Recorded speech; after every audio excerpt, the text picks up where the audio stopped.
Hi, this is Sean Donahue, and welcome to the Miro Consulting webinar on Java licensing, subscriptions, and audits. We're going to begin in about 1 minute. We're just going to give everyone a chance to log in because we've all been there. You go to log into something and the machine wants to do an update, or you can't get your earphones connected, or one of those lovely problems that we all have today. So give it about 30 more seconds and we will begin. And I could just say that at the end, we're going to have the opportunity for you to ask questions. And I have my Java expert team here, who is even more knowledgeable than I am. And we can answer your questions. Again, we're going to begin in about 30 seconds.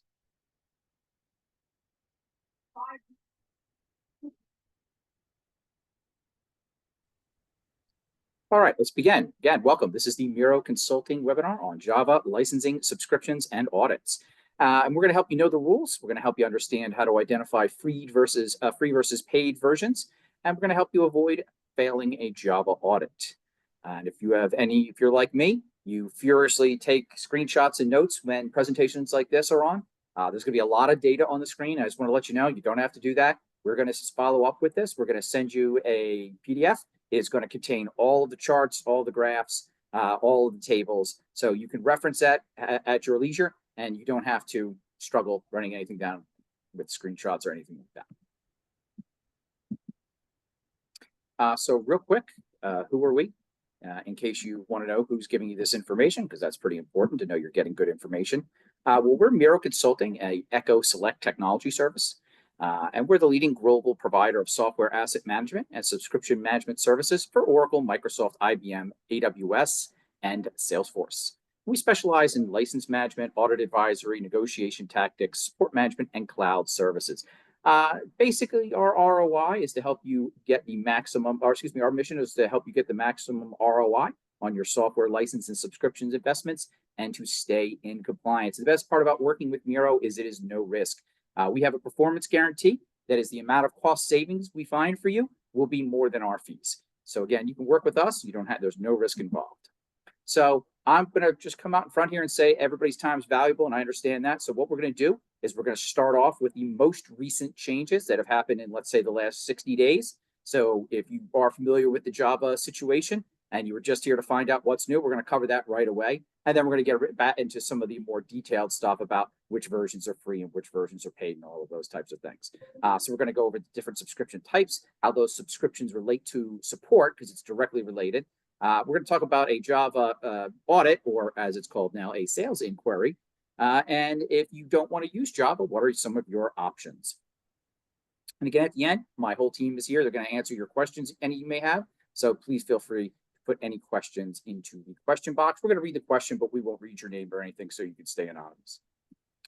So the most recent development. So the biggest one here is that Java 17 is no longer free, depending on the update you have. And I'm going to show you which updates those are, both when and what version, so you can figure that out. What that really means is it moved from the NFTC, no fee terms and conditions, to the OTN-SE license, which means it is going from a free version to a paid version based on what update you have. Basically, the last update you could still have and still have it be free would be September 2024. And if you have the October 2024 or later, that Java 17 is now paid. And if you're thinking to yourself, well, I want to know what the next long-term version is that is free, that replaced Java 17 on the no fee terms and conditions list, I will get to that in just a bit. So licensing, whether it's free or not, is directly related to what support update you have. So there's a direct connection, and that's important to know what update you have. So on the support roadmap, Java 23 just ended support. So that is out of support as of March 2025. We also have Java 2024, which came out in March 2025 and will end support in September of 2025. And these are both not long-term support versions. So if you're looking to get, the very cutting edge features that just got released yesterday, you might want these non-long-term support versions. But if you're just kind of person who's just looking to install a free Java for your organization, and you don't want to do it every 6 months, you want to make sure you find one that is a long-term support. And I'm going to get into which versions are long-term support. So the next long-term support version that's not out yet, but soon later this year will be Java 25. That's going to come out in September of 2025, and that's the one that will be supported all the way through 2030. If you want it now, it is available for early access from Oracle. The next most important thing that's very recent, this is maybe in the past 6 to 8 weeks, we've seen this at Miro with our clients, is that Oracle is really stepping up the pressure on their clients who have the old metric. So if you're not familiar with it, Java used to be, the metric for licensing Java was like most things. It was named user plus or it was processor, which means that, you would either, it was a person was licensed to use it, a specific person, or it was, if it's like on a server that's not a person's computer or anything like that, one of your servers that sits in your server room, it was by processor. Well, in 2019, Oracle got tired of trying to figure out how many named users and processors and everything else you had, and decided they're going to do it differently. From now on, everybody at your everyone at your organization needs to have a Java license, and I will get into the details of that in a minute. So basically just the old versus the new model. So some organizations had the old model. They actually purchased Java licenses right when Oracle announced it would be a paid service. So some companies went out and they bought licenses according to that old metric. Now organizations with those licenses are being pressured by Oracle to move to the new metric, which of course is going to cost much, much more money and be somewhat non-intuitive as to who needs a license. So in part of that, what's happening is that Oracle is now requesting from their clients to give them the output of any software asset management tools they have, so Oracle can use that to determine if they are using the correct amount of Java or if they're using too much. And I can pretty much tell you that if you are in this sort of process with Oracle and they find you're using Java that you are not licensed to use, they're going to come after you and try to get you to relicense in the new model. Again, this is, their rights to do, and you shouldn't be using Java that's out of license, that you don't have licenses for anyway, of course, because it's a paid product if you were doing it in a way that you would need to have a paid license. So keep that in mind if you have the older version. Next most important, this case from about February, we have seen Java pop-ups happen that are telling the user that they either need to update or they need to uninstall. Now, what neither one of these pop-ups tells you is you can just click the little red close button and it will go away and you don't actually have to do anything whatsoever. It's not going to uninstall itself if you don't give it an answer. But a lot of users, we know our users, many users are going to be confused. We have users who hit update on anything that pops up. And what's going to happen is they're going to update themselves from a free version to a paid version.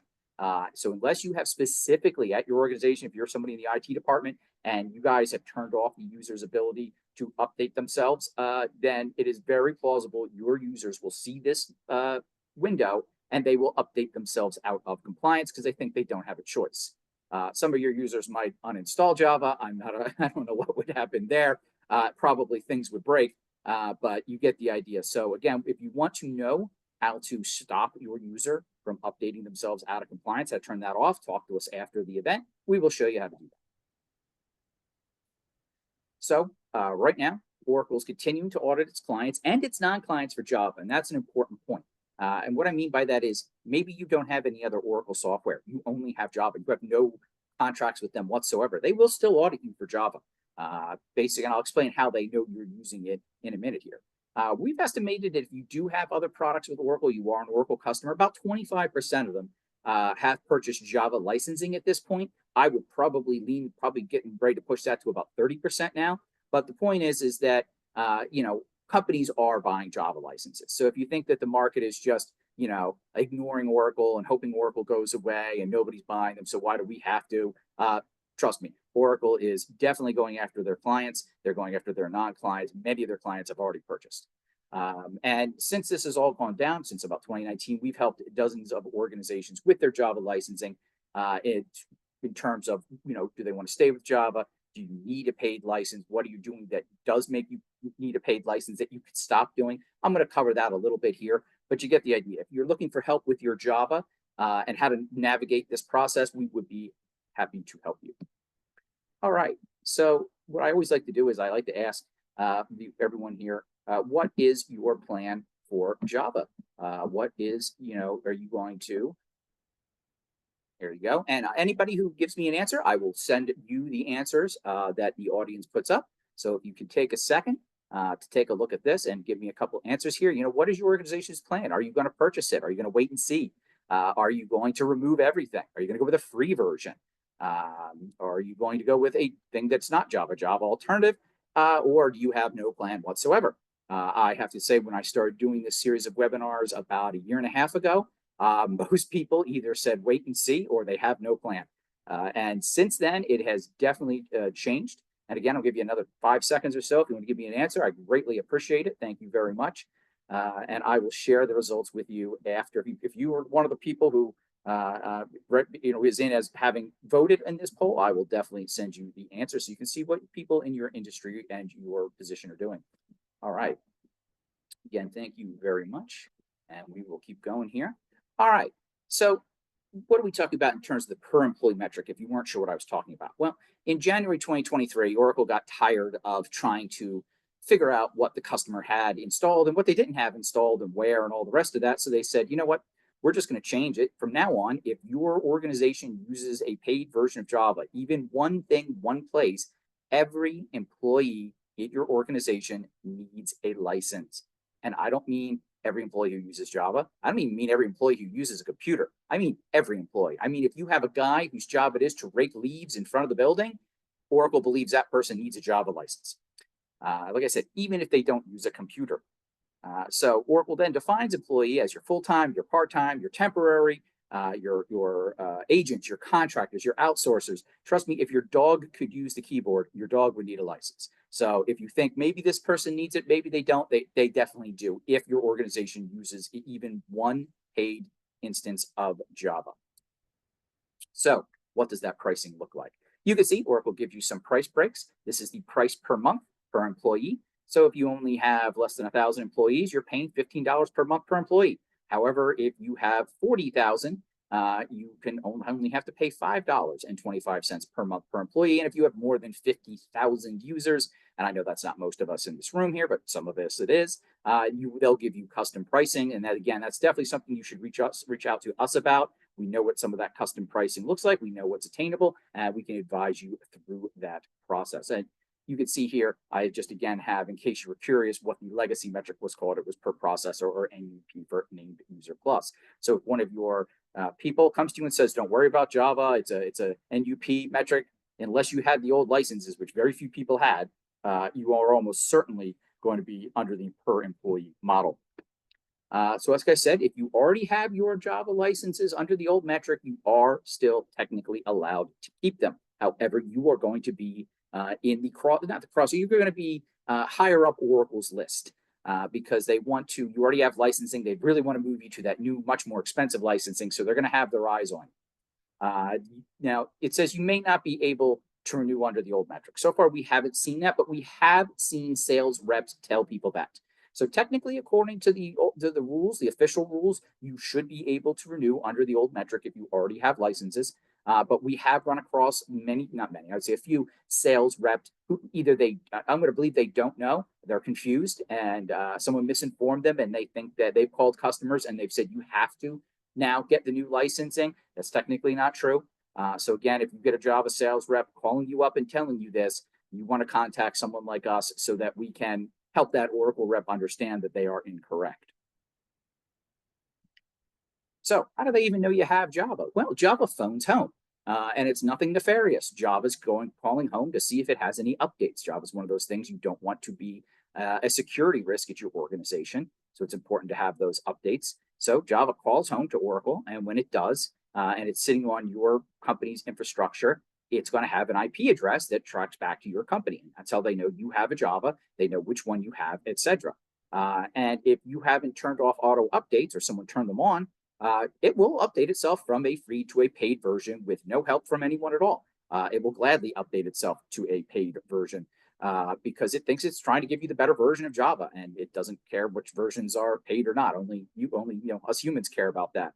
Again, if this is something that is concerning to you and you don't want your Java calling home for updates, then you can talk to us. We can tell you how to turn off the auto update feature so it no longer calls home automatically. Now, there are many versions of Java out there. I'm going to talk about Java 5 and up. If you have anything older than that, I don't know what to tell you. 8 is the one that was sort of the older grouping, was the last of the older grouping until they moved to sort of the newer grouping. So Java 8 is technically still in extended support all the way to 2030. Some people will tell you Java 8 is always free. Those people are wrong. I'm going to show you when it's free and when it's not free. And if you ever see Java WebStart, that is essentially also Java 8.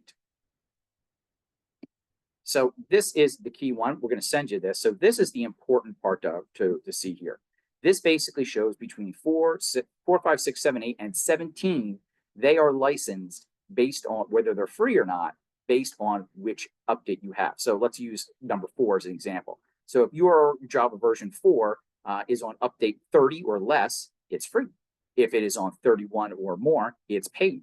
If you don't know how to figure that out, let us know. We'll show you how to do that. More recently, the two at the bottom are probably the most important that you'll see the most often out in the wild these days. That's Java 8. So you'll see 202 is the last paid and 211 is the first free. If you wonder what happened to all the updates that in the middle, Oracle never released them. So it's possible that don't go looking for with thinking that there's the numbers here we're not going over. If the number does not exist between these two, it's because Oracle never released it. So with 17, I told you it was September versus October. Well, the September update was 12 and the October update was 13. So if you have 13 or after, it's no longer free. If you still have 12 or before, it is free, barring other conditions that I will go over here in a minute. Again, no need to memorize this. We'll send you this after the event. So real quick, in case you don't know what I mean by long-term and not long-term support, long-term support means it's going to be supported for 5 years and then extended for 3, and non-long-term support, it's going to be there for 6 months and then it's gone. And what this essentially means is if you are looking to migrate your organization to a free version of Java, do not migrate to a non-long-term support version unless you enjoy doing that every 6 months. I don't think any of us do. I think a lot of us wouldn't even be able to finish it. If we started, as soon as we finished one, we started the other, you might not get it done in time. So again, don't shoot yourself in the foot here by accidentally going after a non-long-term support version. Those are for people who want like the most cutting edge stuff, not people who are looking to have a free version of Java.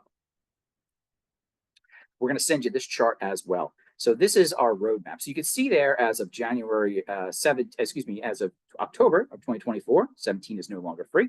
And if you came here saying, hey, what's the next long-term support version that is free? You essentially, we are waiting for, you're looking for 21. Java 21.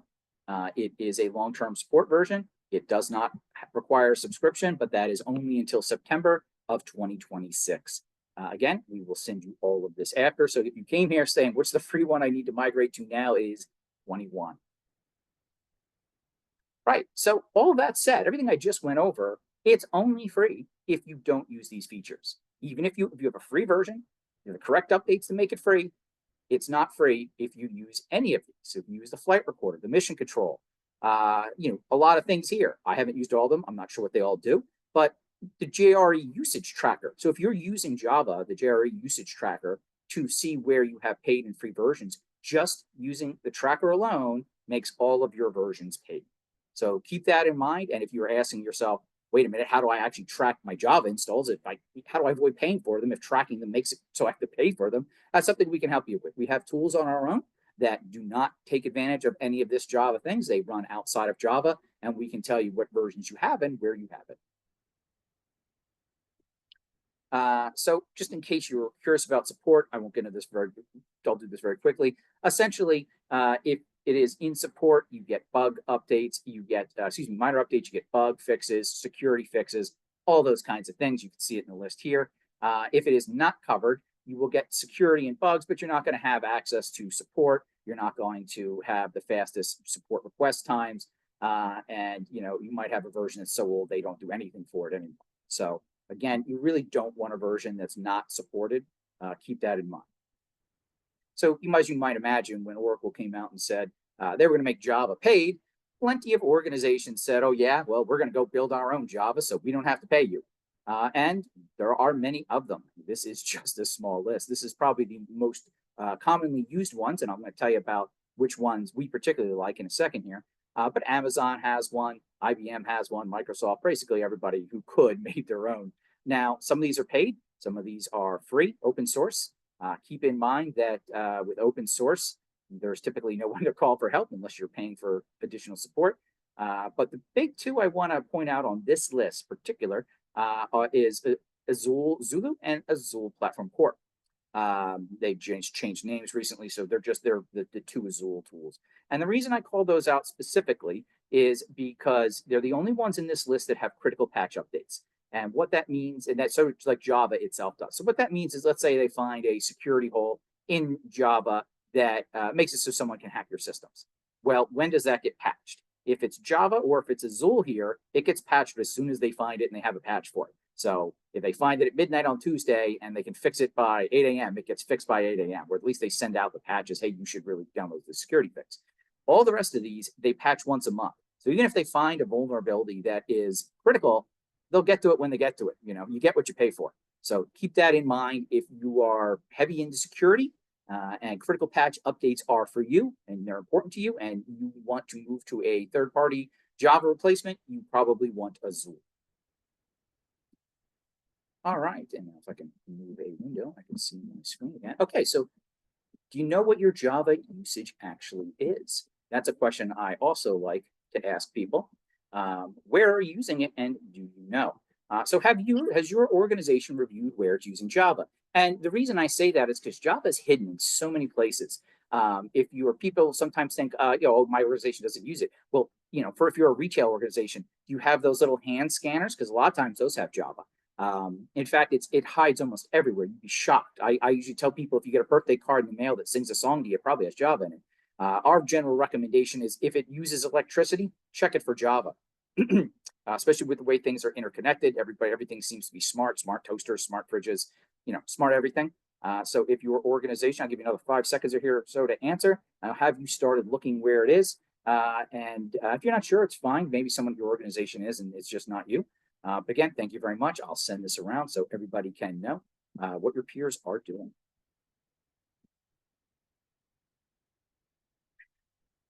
Okay, there are different agreements for Java, and it's important to know you're looking at the right one. This is mostly for my people in the audience who are part of the legal department or part of your compliance department. Just keep it in mind.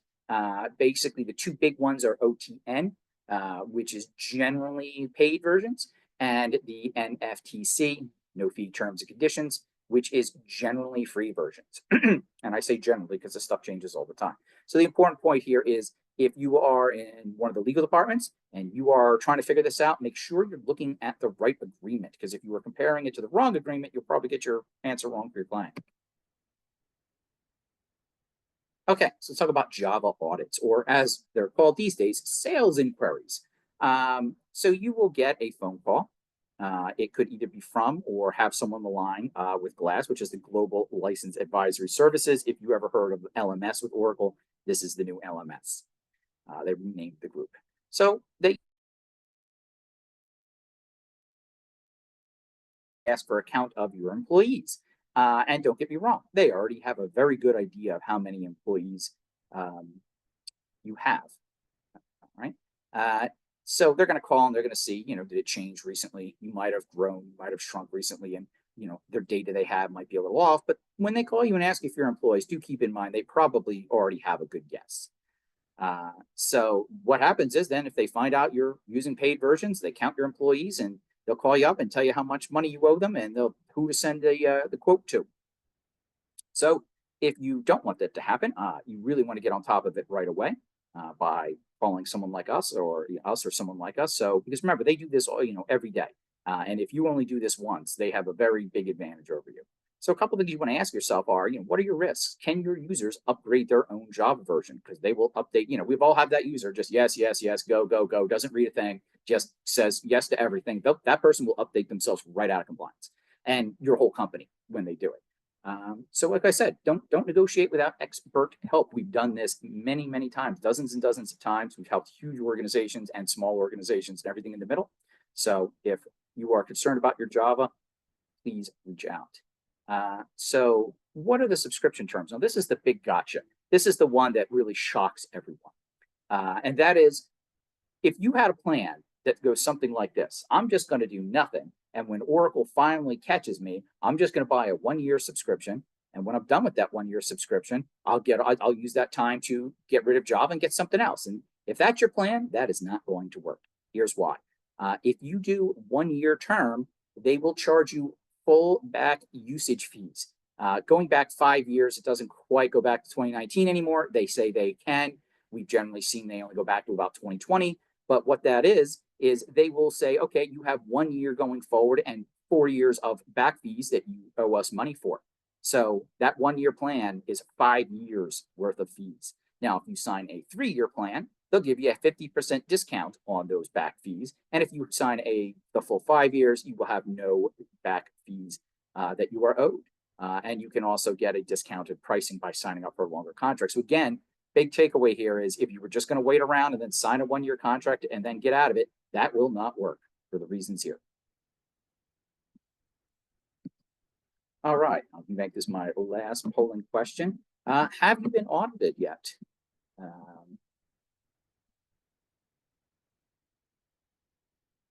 Sorry. Have you been audited by, there we go, a little slow on that one, guys, sorry. Have you been audited by Oracle, or has a Oracle sales rep reached out to you? This is, very interesting. I can tell you that over the 1.5 years that we've been doing these webinars, we have seen this steadily grow, more and more yeses every time. And sometimes, a company gets lucky and they get a phone call and, then they get good pricing and they're all happy and nobody's worried. But I can tell you a lot more often, companies have a lot of sticker shock, that especially for something that's never been on their budget before. They've never had to pay for Java. It can be a big unplanned expense for a lot of organizations. So again, if some of you out there may not have one, but you think you might get one soon, I'll give you another couple of seconds here to answer, and then we will jump on to the final conclusions. Thanks again. Thank you very much. Okay, so here are the conclusions I want you to try, to take away from this presentation. Unless you are diligent and actively measuring your Java installs, it is almost certain that you have a paid version of Java somewhere. It may be on a laptop, it may be on a server, it may be in a pricing gun, it may be in a fire monitoring system. It's everywhere, right? So you have to look everywhere you can possibly look to find Java, because it is sneaky. It will be in places you didn't expect to look. So keep that in mind. If you're not, like I said, if you're not using tools specifically to search for it, and again, remember, the Java tool itself is a paid tool, then it is very difficult to find. We can help you find it. So there are long-term and non-long-term. If you are migrating into a free version, do yourself a favor, do not migrate into a non-long-term release. There are a lot of alternatives to Java. Some are free, some are paid, and they have different levels of support, different levels of security. If you do get a proposal from Oracle, examine it carefully. Make sure that it has all of the terms and conditions your company actually needs to operate. Because we very frequently find that Oracle simply doesn't understand all the things you need. We'll give you a boilerplate policy. You will sign it. And then if you come back to Oracle and say, oh, no, wait, this isn't good for me, I can't use it like this, they're going to tell you tough. You signed the contract.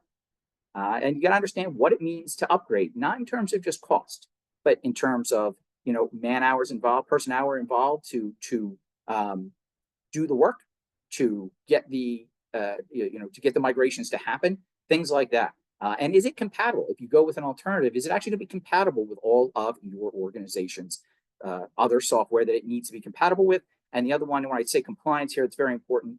You may be in an industry where it mandates you use actual Java and not some sort of Java alternative. You could be in some sort of financial or health, for example, where we have seen organizations, they are part of, their other agreements force them to use Java for security reasons. So what should you do now? Well, don't do nothing. If you have no licenses and you don't even know if you need them or not, find out. Know where you're using Java, know what versions you have. You should know your settings to make sure your users cannot update themselves out of compliance or for Java to call home and tell Oracle you're using it. You should know your alternatives. Which ones can you migrate to? Which ones work for you? And most importantly, we recommend you get expert help. If it's not us, it's somebody. Yes, we'd love to help you, but don't go it alone because Oracle does this all day, every day, and you'll have probably never done it once. Even if you've been through an Oracle audit, Java audits are very different. So keep that in mind. And with that, I'm going to get to the questions, and I'm going to start with the question that I get asked every single time, which is simple. And most people will ask, hey, I bought an Oracle product, and that Oracle product came with Java. Do I need to have a Java license to use that Java with that product? The technical answer is no, you don't. If Java came with an Oracle product, then you do not need to buy a Java license to use with that product. However, you cannot then assume that because you can use it with that one product, you can use it with everything else. You can't. So in practical terms, if you are somehow involved where that's the only thing you're using that Java for is that one product, and no one else at your organization has any Java and it's nowhere else, yes, technically you don't need a license, but you can't then use that license that came with the product and say, oh, I can use Java everywhere now because it came with this product. It does not work that way. So keep that in mind. Let me get to some of the ones in the chat here. Is there leeway for people who are learning or testing? And yes, there is. Development and personal usage does not require a subscription. So if you were wondering if you need one at home, you do not. And for example, if you're using Oracle JDK 17 or later, under the no fee terms conditions, you can still use it for free, including for training and development, as long as you don't require long-term support or commercial updates. Keep going here. Okay, another user asked, what if you have another paid software that requires Java to function built into their platform? Let's go to works like this. If that software already comes with Oracle Java, you don't need to buy it again. Like mentioned earlier, so everybody asks, that question comes up every time. But anyway, just to keep in mind, if you buy, as part of that answer is, if you buy non-Oracle software that is packaged with Java, it is your responsibility as the end user to make sure that that license is either being paid for by you or by the company who sold you the software. So I didn't know I had it. It came with this other thing from this other company is not an excuse that Oracle accepts. All right, if we have older versions that are not paid, like 1.8.171 for application compatibility, it won't require us to purchase a license or ask if they need one. And the answer is only if you also do not deploy or use Oracle Java commercial features. If you do use commercial features, then it is required. And also be careful with your upgrading. All right, next question is, I was using Java 17 and 21 to test migration of NIFI up the ranks from 1.8 to 2.1. The answer to that is, if it was used only for testing and development, it does not require a license. On the slide, Java free versus Java paid. I'll get back to that to answer the question. Okay. What about the versions between 8 and 17? I believe Oracle Java, and the answer is Oracle Java 9 and 10 do not require a subscription, but they are rarely used. Oracle Java 11 through 16 do require a subscription. You might have missed it. It's in here. You can see 11 is long-term. It is subscription. It's out of Premier support. 12 through 16 is not long-term, and they are paid versions. Okay, the next question is, that one we pretty much already answered. And then finally, what about Java versions older than 4? That's a pretty old version of Java. Basically, it does not require a license if it is versions 3 or earlier. Oracle doesn't seem to really care about the versions 3 through, 3 or earlier. We don't ever see it come up. I have one more open question. Is a possible solution to I don't say, so someone's asking me if I delete a certain file, will it work to stop the call home process? I can't answer that. We'll get back to you after the event. I don't know the file structure well enough to answer that question. So we will get back to you. Give you another 5-10 seconds here if you've got any further questions. And again, go back to our contact information. If you would like to have some support, some help, just have a couple of quick questions, please contact us. We're on the web at miroconsulting.com. You can get us at info@miroconsulting.com, or you can reach out to us at 732-738-8511, extension 1208. And again, we'll give you all this information. So right after this is over, we're going to send you a video of the link for the video of the recording in case you have any people who are in your organization who weren't able to come to the live event. And we will also provide you with a PDF of all the graphs, tables, information, everything like that. So that was everything. Thank you for joining me, and I hope you have a great day.